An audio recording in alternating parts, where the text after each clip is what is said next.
Mama said, don't give up. It's a little complicated. All tied up, no more love. And I'd hate to see you waiting. Had to have high hopes for a living. Shooting for the stars, but I couldn't make a killing. Didn't have a job, but I always had a vision. Always had high hopes. Had to have high hopes for a living. Didn't know how, but I always had a feeling. I was gonna be that one in a million. Always had high hopes. Hello. Hello. Oh, wow, what an intro. That was not even the intro, Andrew.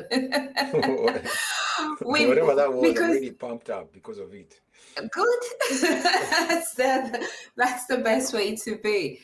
I just want to start with this one though. The other day I was in Morrison. So Morrison supermarket is just around the corner from me, and I saw mince pies in October. So Halloween hasn't even happened yet, but there they were, shiny, ready, confident. And it made me think that supermarkets don't wait for the seasons, right? They create it. That's So true. yeah, and the whole point of why we're doing what we're doing is to learn, right? We want to learn how, like supermarkets, they build rhythm, they build anticipation and consistency long before December hits. And that, my friends, is architecture, right? Andrew, you're here to tell us a little bit about architecture, right? It's not just tech or processes, but designing systems that make momentum predictable. Yeah. So I just want to welcome everybody to my kitchen. This is In My Kitchen with Yvonne, where every Thursday we gather, we pour a cuppa, and we talk about what it really takes to build things that last. Businesses, communities, and ourselves. We want you involved.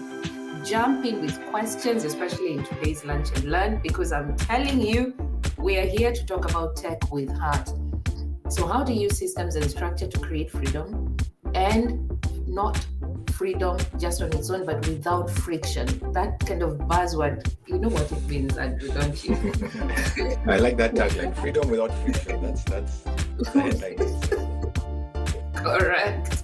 And that's why I couldn't think of anyone better than you, my friend, Andrew. Drew, as we call you, right?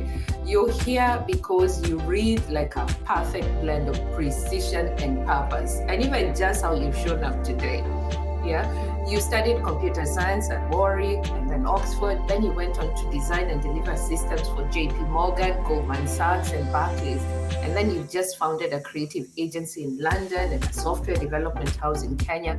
And you have global clients and a distributed team. So tell us a little bit about Drew. Welcome to my kitchen. We have so much. 30 minutes is not enough. I wish we had 3 days, but we're going to try and make it work, right? Wow. Like, who's Drew?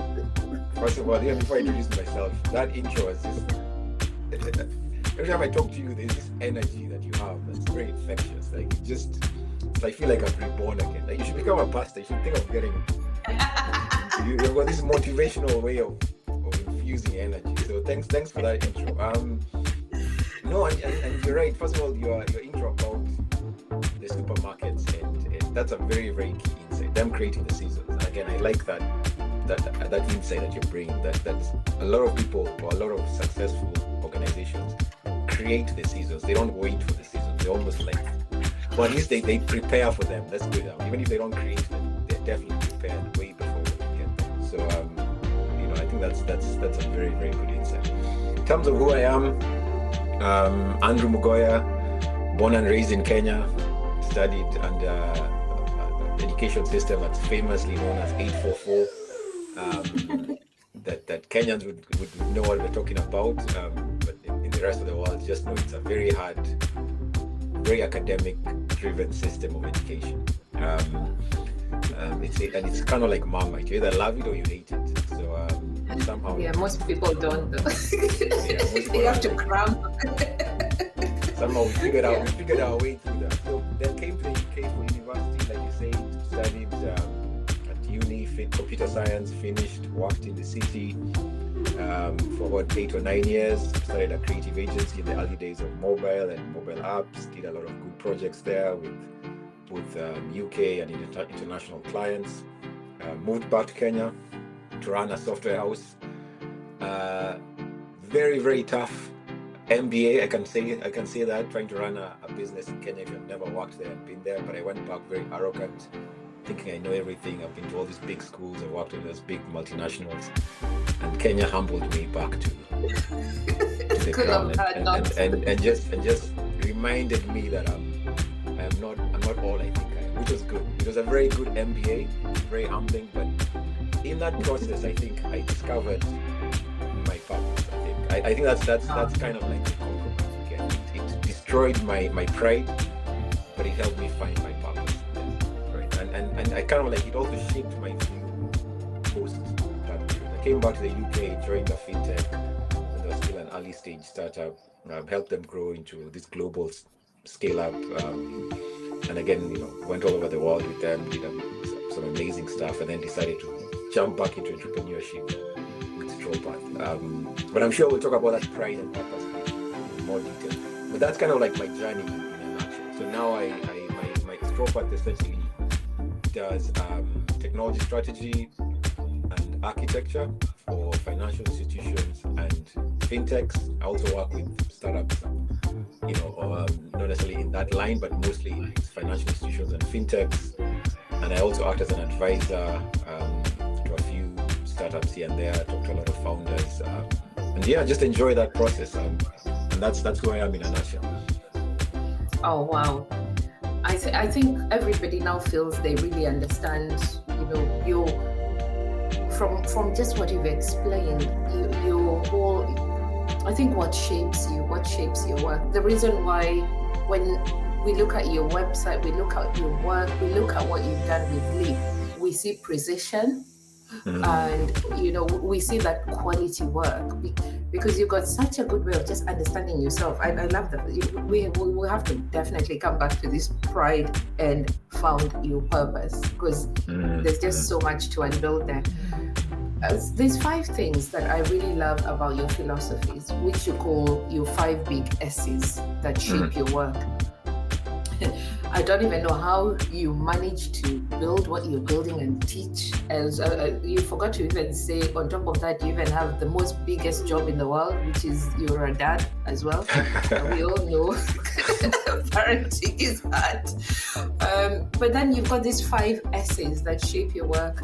And you say, well, you've got to be able to solve a real problem. It has to be safe and secure, sustainable, scalable, and sellable. So I love how beautiful it is that you're translating far beyond code in how we should all build businesses, right? So let's jump straight away then into the first segment, right? Our first lesson, if you like, or challenge, because Drew is taking us back to the 844 system. I'm joking, no he's not. So the challenge is you're going to be helping us, is that true, to draw our business on one page, and you'll teach us how to do it in 8 minutes? Is that possible? Well, okay, so what I'll do is I'll help you think about it, not necessarily, and you can throw in a few challenges and exercises, but it's more of thinking about it. So I guess we can start off by thinking, what is architecture, right? Maybe, and as we think about it, or as I try and describe it, then we can try and individually put it in our own context and think about, okay, what would that mean if I apply this architecture thinking to my business, to my side hustle, to my whatever that might be, product, whatever it is. So the first thing to start off with is, we all know what an architect is, right? A proper architect. I'll say that there are proper architects, and then there's the rest of us who pretend to be architects. So the proper architects are the ones we all know, design buildings, very talented. We see their work in the buildings, in the city, international buildings and all that stuff. So we all know what an architect is. So, not firefighters, eh? No, not firefighters. So they build the buildings, right?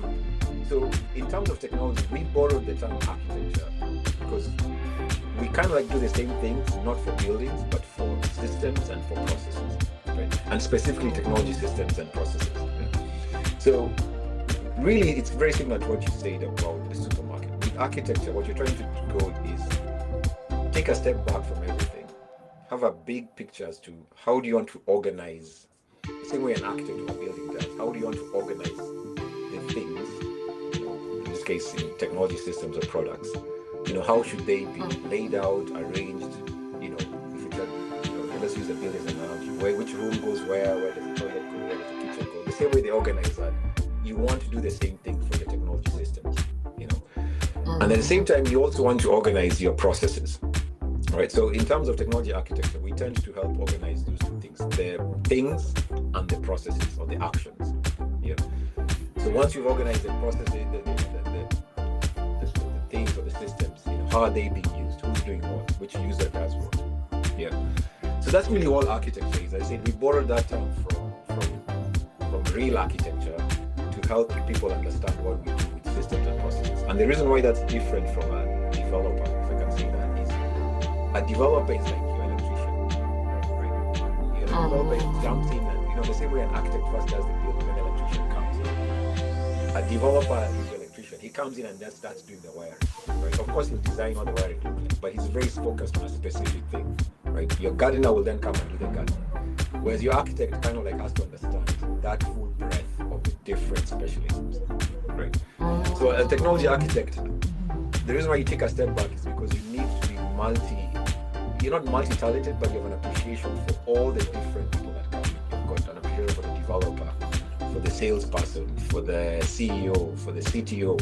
You have an appreciation about all these guys do, so that when you're designing the systems, you know how all those things will work together. You're not very efficient if you design a technology system for just one set of users. Maybe say the developer or the support team.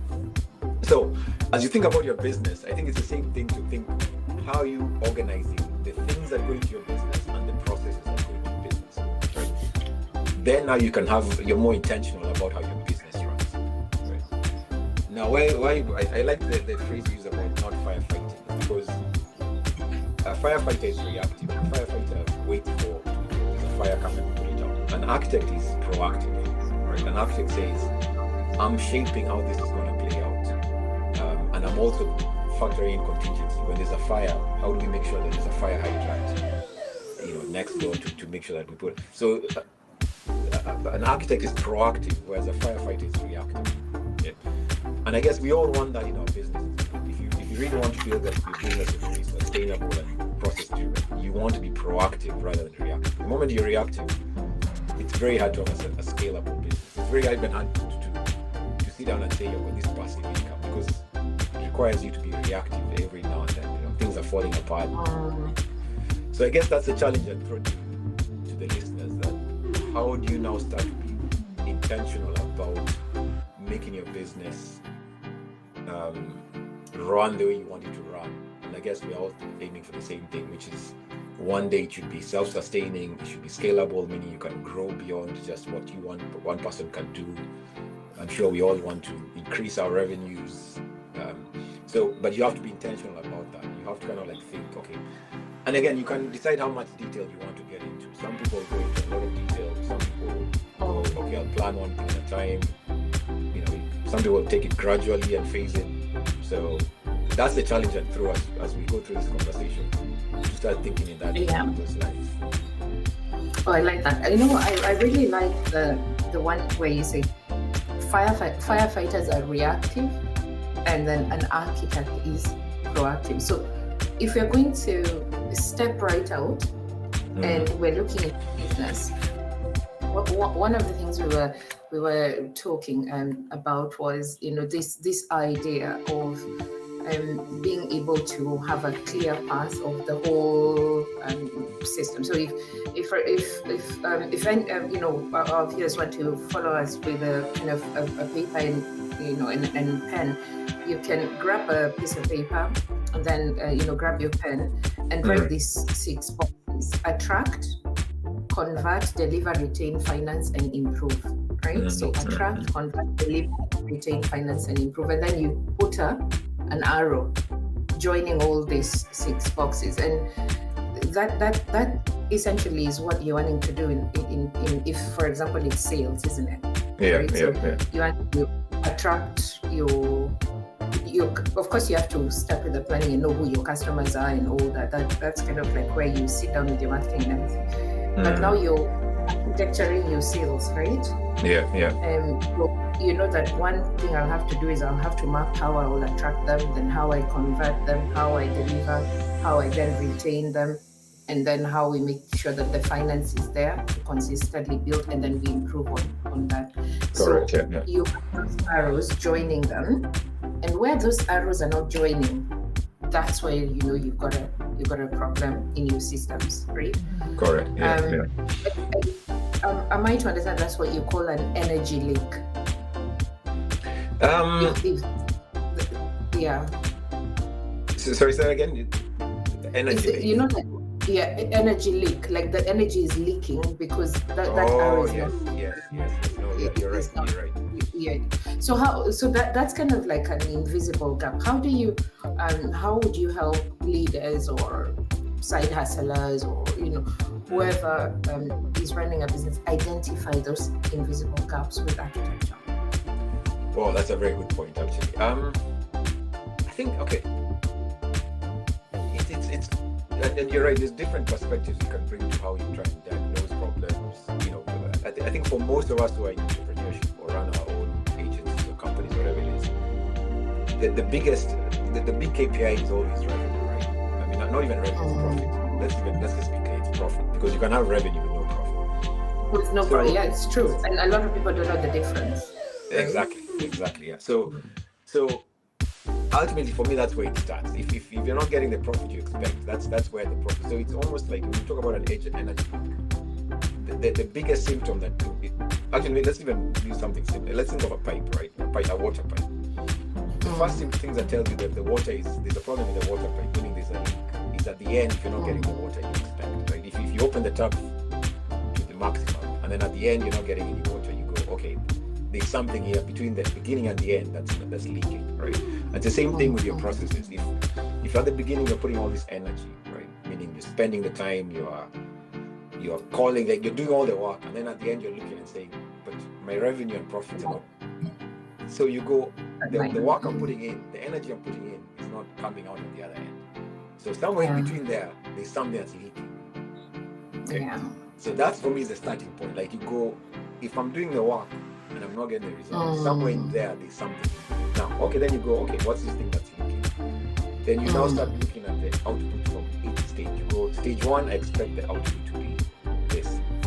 And if it's not, in between there's a leak. The same way you do a pipe, like you just go in and go. That's how I identify where and you just keep going. And if the first stage you go, no, the output is what I expect. My energy I'm putting in, this is what I'm expecting to come out. So for example, if you talk about sales, you say, typically a sales conversion of about 5 to 10% is good, right? If you call 100 people and you get 10 responses, that's a good response. Usually it's way less than that, right? Yeah, that's like a super salesperson. Exactly. So if you sit down and say, okay, fine, I need to get 10 people to respond, I need to at least send out 100 calls, okay? So you do your 100 calls, one person responds. You go, okay, there's a leak there. I'm expecting 10, because 10% is good. Like it's like job hunting. If you get 10 responses, you literally have to send your CV out 100 times, right? I tell that to a lot of graduates and they think that's too many. I'm like, no, we all did that. You have to send it out 100 times to get 10 responses, right? And even then you're lucky, right? So assuming you don't get the 10 responses from your 100 sales calls, then you go, okay, clearly there's a leak there. Either I'm not calling the right people or targeting the wrong. You have to bring that within industry standards to go, okay, 10% is understood. Because even if you target the right people, right, if you think about us as consumers, even if someone sells you something you actually want, it's only 10% of the time that you respond to that. Right? If you try and send me a Mac computer, I love Mac computers, but I'm not buying them every time. So you can actually be right. I'm your target customer, but it's only 10% of my time that I'm actually in the market for it. So it's not that you've not targeted the right person, it's just caught me at the wrong time. So 10% is what I'm saying is still a good result. It's not that you made a mistake. You still have to carry on that way. Then assuming you get your 10%, then you go, okay, then after that I need them to now, those 10 people responded, I need a conversion rate of 10% again. Right? So out of 10% of people who've responded, only one person becomes a client. Yeah. So you keep going with that journey until you grow. And that's when you identify your leaks. And the same thing with energy, like with water, with the water pipe. There's always an acceptable amount of leakage. Like you never got 100% water in, water out. Like, and that most pipe designers know that if you have a hose pipe, you know you're gonna lose some water at the top. It's just like you just go like, that's what I'm expecting. Right? So as long as your leakage is within acceptable ranges, then you can go, okay, that's energy is never 100% efficient. But the point I'm making, I guess, is that diagnosis process is just what you follow. I really like the cycle you described in the stages. I've not come across it before, but I like how you describe it. But I think it's a nice way of diagnosing those stages and going, if at every stage at the end I'm not getting the results I expect, then I need to try and figure out what the problem is there. Do I need to change my targets? Am I targeting the wrong people, the wrong channels? And that's how an architect would think again. You design systems, you test them. Sometimes they work as you expect, sometimes they don't, and you correct as you go. So that's how I approach that. So always having that kind of big picture thinking and finding a way to map it. And it's almost like this forces you to almost consistently be able to identify what you're doing, right? Not like, nobody picks up the phone, or no, it's like I'm doing this and I'm doing this and this is happening. So the thing that I'm doing, right, the input I'm putting in and the output I'm getting out, where is there an energy gap? Where is there an energy leak? Correct, And then go back and say, okay, maybe we need to start thinking about maybe the target customer. The example you've given is perfect, right? You love MacBooks, you love Apple products, but you're not going to buy them all the time, unless it's built in. Make sure that it breaks everything, then you have to buy. And that's another conversation for another day. Yeah, but that's really good. I love that. Okay, let's move to our second on that point. Before we move on to that point, but just like, going back to the MacBook example, the other thing that we forget as entrepreneurs is that with sales there's also marketing, right? So for me to buy a Mac when I need it, they have had to keep reminding me, even when I don't need it, that I need it. That one day I need it. Right? So that sales effort they're putting in on marketing is not wasted, because they're keeping themselves top of mind. Like I once recently had someone talking about Coca-Cola, right? Coca-Cola is the best example of that. Once you get to a certain age, you don't drink Coke as often as you did, right? But what they're very good at doing is they're always advertising, because they're going, the 10% of the time or 1% you buy, we want you to remember that we're the ones. So again, same thing for us to remember as entrepreneurs, that if that 10% is not wasted, the 100 people you've contacted, it's not wasted effort. It's just that it might pay out later. It might come later when they activate. So you got to be front and center, right? Keep those messages going out, and then when the timing is aligned, then it comes together. Okay, so I like Coca-Cola. You know what? Like every Christmas. By the way, the other thing as well with that is do the things that are working. I was listening to what's his name, Homozi. And he's really big in marketing, and he was saying the thing that a lot of founders we like, there's this thing called shiny syndrome. Syndrome. We like trying new novel things all the time. Exactly. And we don't do the things that are working again and again and again.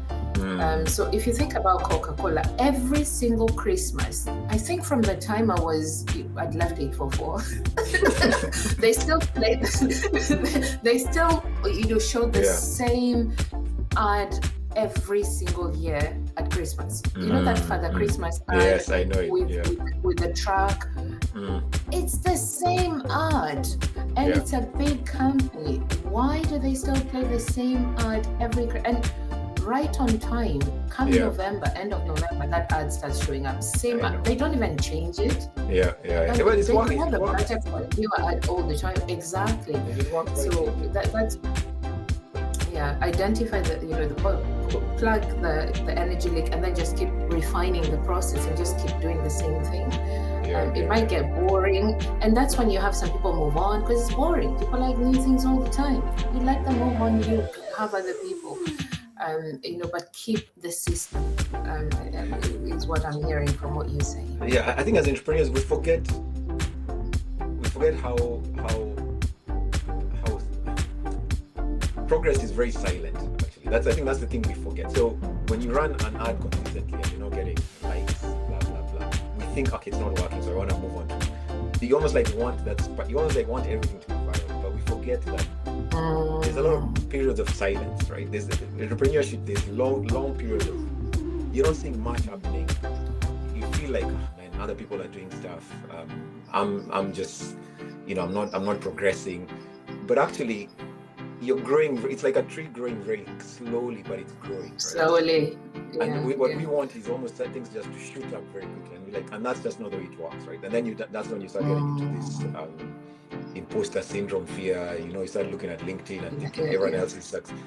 It's just so. But you're right. That's the reason why we like the shiny new things, because they give us that spike. But what I've learned, is it called adrenaline, or what is it called? Dopamine. Like dopamine. Yes. But what I'm starting to appreciate is the guys who are successful have long periods of just consistent silence. They're progressing, but it's not necessarily spikes of LinkedIn, viral. It's just they're doing the same things consistently, and they're okay with the silence. In other words, that's where I'm trying to get, that they're okay with things going through periods where, okay, we're not going to score a goal every 2 minutes. That's okay.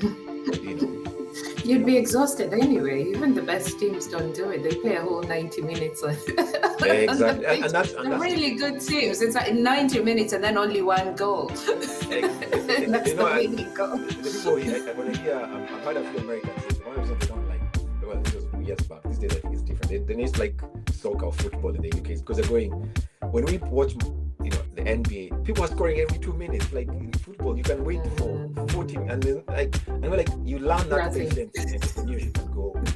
For me to score one goal, it might take 90 minutes of just being patient, waiting for my moment, doing the things I need to do, making sure I'm defending correctly, meaning I don't lose. In our case, don't lose money. Make sure your costs are kept maintained. And just that sale might come once a month, once a year, but that's okay as long as you're not leaking money, meaning you're not being careless with how your expenses. That's okay. 2, 3, 4, 5 sales that are relevant are better than you thinking every week I need to be selling. No, it just doesn't work like that. So and the big one there as well. So those sales are now coming, right? So they've come drip, right? And the idea is, if we go back to our lesson, draw it out. How did that sale come in? Repeat the process. Something else I was reading this week, and this gentleman was saying, what you need to do is, if something's working and you've now had it happen once, and maybe it took one salesperson to get you one, a lot of people will think, oh, I need to put more time in that salesperson. Why don't you just hire 2 salespeople? Exactly. Teach whatever, because it's your system, it's your process that's working. Well, you have one salesperson closing one sale, don't hire another one. This is an analogy. One salesperson closing 10 sales. Exactly. The type of products, right? Maybe it might be 100.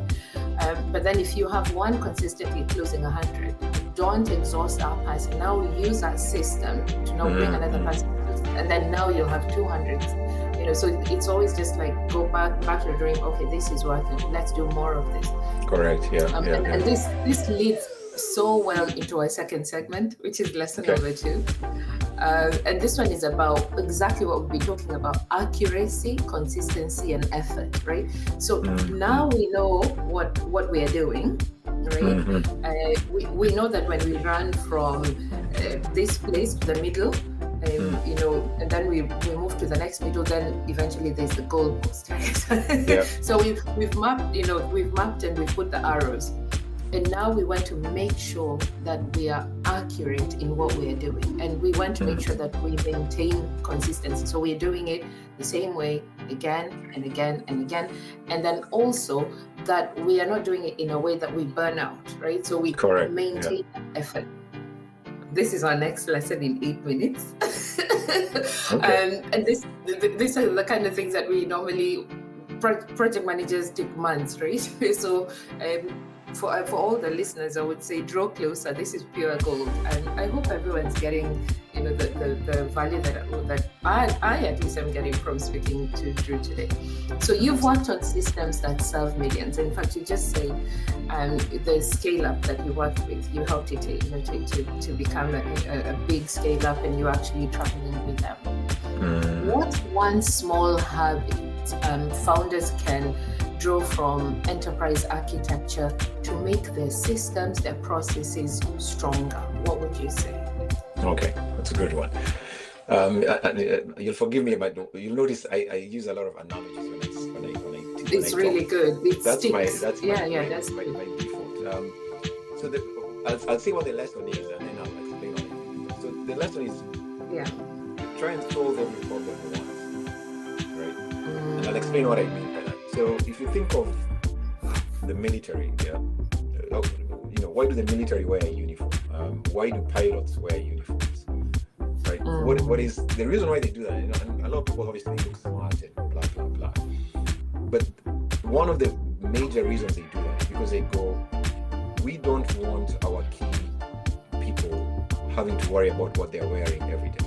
Right? So in the case of a pilot, you don't want your pilot because those of us who dress differently every day, we don't really understand how much energy it takes to think about that process every day. Okay, what am I going to wear tomorrow? Blah blah. And that just takes a little bit away from your ability to think about other problems. Right? And then on the day that you misworn something or on the wrong thing, it's now playing on your mind. You're worried about it. You just keep on. So what pilots, but not just pilots, even the cabin crew do is, or the airlines do is, they say, we'll solve what you wear once and that's it. You never have to worry about that. And we'll make sure when you solve it, it's presentable, it's smart, it matches what you expect from a pilot. And then once you've done that, you as a pilot, you don't ever have to think about what you wear. You know you're going to wear. As a captain, you wear your uniform, you turn up, you worry about managing the plane, right?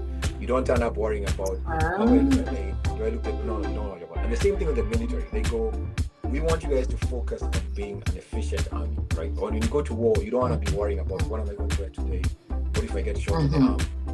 That's not what's meant to be occupying your mind, right? You're meant to be thinking about the task at hand. It's a critical task. So you solve that by saying, we're going to have a uniform, we all know what we're wearing, done. We move on from that, right? And schools do the same thing. Good schools will say, it's a uniform, move on from that.